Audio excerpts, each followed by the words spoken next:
Так, булар да даяр болуп калды. Булар октойлор. Булардын эмеси менен да, комплеги менен да. Жакырчылыкты жоюу жана калкты иш менен камсыз кылуу үчүн бир катар долбоорлор ишке ашырылды. Анын катарында президенттин көзөмөлүндөгү социалдык контракт долбоору муктаж бүлөлөргө каражат бөлүп, ишкерлик түзүүгө бөлгө болууда. Биздин каарман Айнура Караталова дагы 2023-жылы бул долбоордун негизинде мамлекеттен 100 000 сом каражат алып, чакан ишкерлигин баштаган.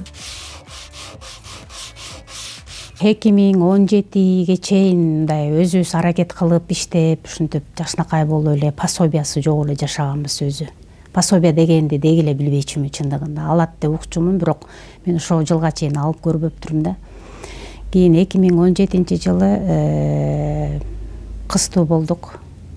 Кызыбыз тилекке каршы тубаса майып болуп калды да. Диагноз өтө оор диагноз коюшту.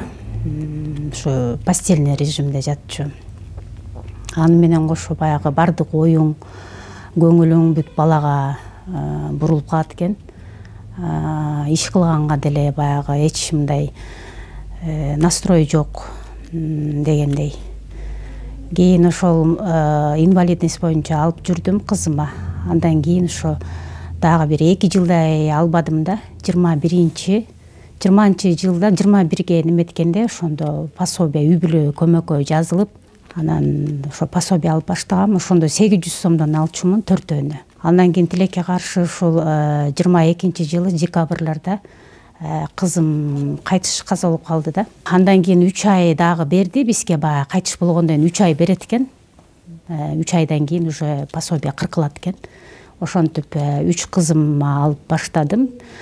Кийин айыл өкмөттөн ушундай бизге бир сунуш түштү.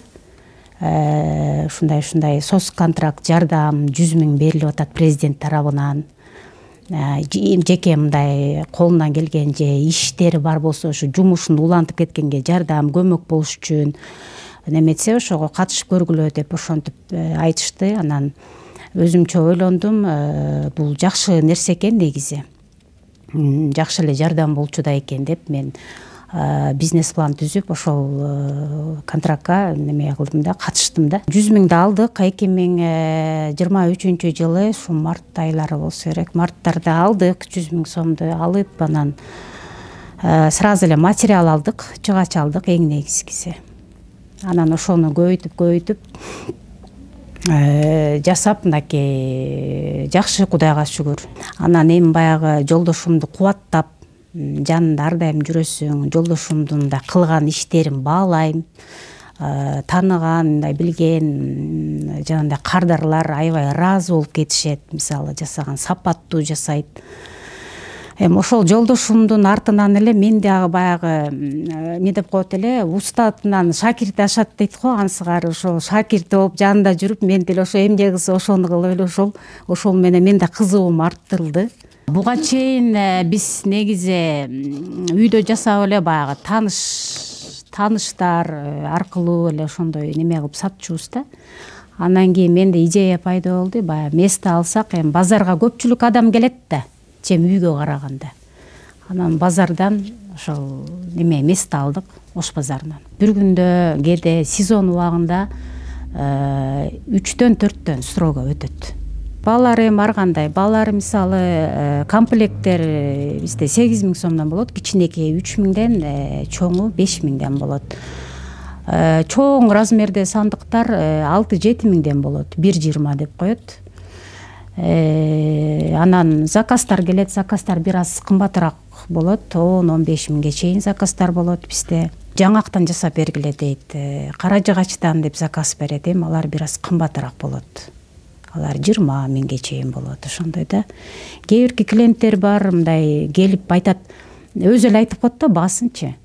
Мага 30 000 сомго чейин, 30 000ге чейин сандык жасап бериле дейт. Ошону жасашың керек истенип. Кудайга шүгүр, жакшы бизге ушундай президент тарабынан жакшы ушундай бир жардам болду. Терең ыраазычылык билдирем. Чындыгында ушундай долбоорлор көп боло берсин. Ошо ишканамды чоң бир ишканага айландырсам, жакшы заманбап азыр заманбап мынакей техникалар аябай өнүктү, жакшы заманбап мындай станокторду алсам, жакшы ушу Кыргызстанда дагы ушундай жакшы нерселер жасалган адамдар бар турбайбы деген ушундай деңгээлге жетсем, жумушу жок, жумушсуз адамдарга ушу жумуш орундарын түзүп берсем деген ушундай жакшы ниеттерим бар да.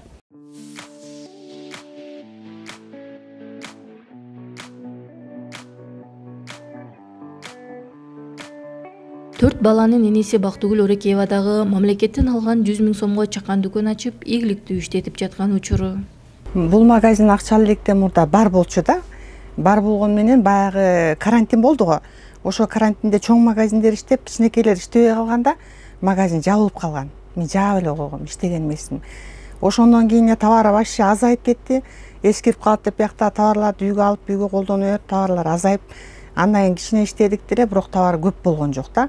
Холодильниктерим да болгон жок ал кезде. Анан кийин кайрадан эми муну ачыш керек, иштетиш керек деп, анан иштете баштаганда мага холодильник керек болду. Анан ушу проектке катыштым. Бир эмес 2 холодильник алдым, бирөө витринный алдым, бирөө мороженыйга холодильник алдым. Азыркы күндө жакшы, Кудайга шүгүр, эл келет, кетет, элге керектүү товарлар менен иштеп атам. Адамда ой максат негизи болуш керек да. Анан мындан чоңураак кылып, кичине жылдырып эме кылсам деген оюм бар. Биздин Садыр Нуркожоевичке да рахмат, ушу элге ушундай жардам тийип эме кылып атат. Ошонун эмеси менен азыр иштеп атабыз.